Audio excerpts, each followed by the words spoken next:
Alright, so we're going to go over the basics of Sterile Technique.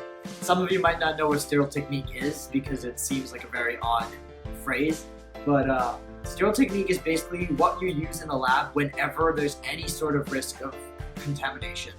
Sterile Technique allows you to make sure that there's absolutely no contamination of bacteria, no contamination of fungi, and make sure that your sample stays pure.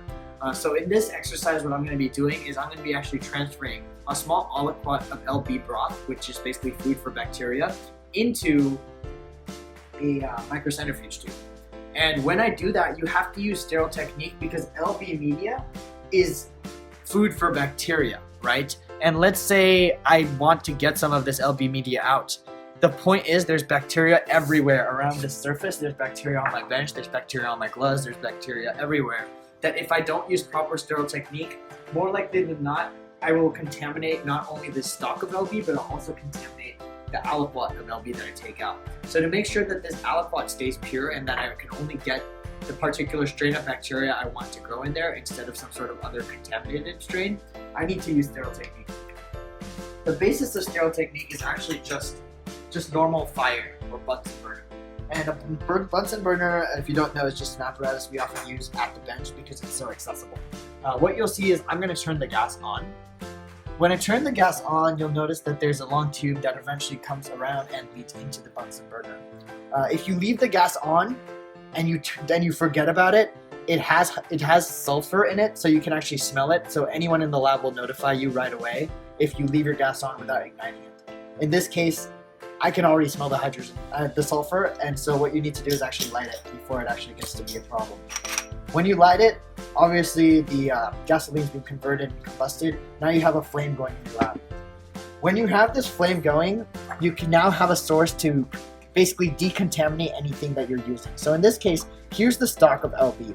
The number one thing you want to do is when you open that stock, obviously keep it away from not only yourself, but also like any source of contamination that might be falling down. When I open it, you want to open it in a way that obviously is not directly in front of my mouth or in front of anyone else. When you do so, you want to make sure you get the tip of the glass in the flame. What you're doing when you're doing this step is obviously killing any sorts of possible bacteria that could have been there before and any sorts of bacteria that could be potentially getting up. You also want to sometimes just do the tip or the cap, just because the cap can also have contamination. After you've done this and made sure that you've obviously got the entire circumference of the lid, you can now proceed to leave the bottle down and, get a pipette tip in and get your aliquot out. And now I'm going to just take this aliquot. Again, notice how everything is facing away from me because I'm talking right now and I don't want my sample to get contaminated. And now as I slowly eject the LB, again, I want to make sure that the opening is away from me. You put the tip away and then you can close this. So now you have hopefully pure LB.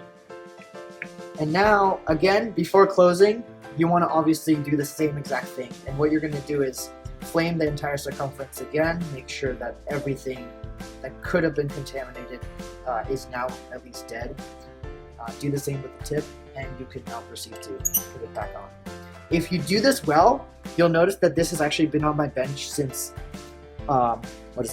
October of 2015. If you do this well, the LB stays not contaminated. And that you can see that it's not contaminated because it's completely clear. The moment bacteria starts growing in it, it becomes very, very, very foggy. And so that's the basis of Sterile Technique. You'll use it with anything, any sort of apparatus you want to not be contaminated. Any sort of time you're using bacterial cell work, you will use the Sterile Technique. So that's it.